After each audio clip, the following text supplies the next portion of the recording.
जीवन या आपल्या विशिष्ट संवादफेक शैलीसाठी प्रसिद्ध असलेल्या हिंदी चित्रपट अभिनेत्याचा 10 जून हा स्मृतिदिन.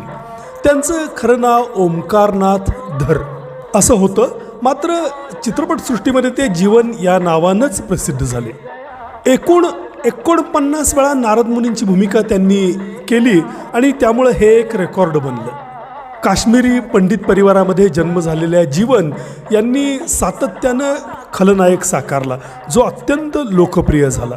आजोबा गव्हर्नर असलेल्या श्रीमंत घरामध्ये जन्मलेल्या जीवन यांनी चित्रपटासाठी घर सोडलं आणि अवघे 26 रुपये खिशात घेऊन ते मुंबईला पळून आले.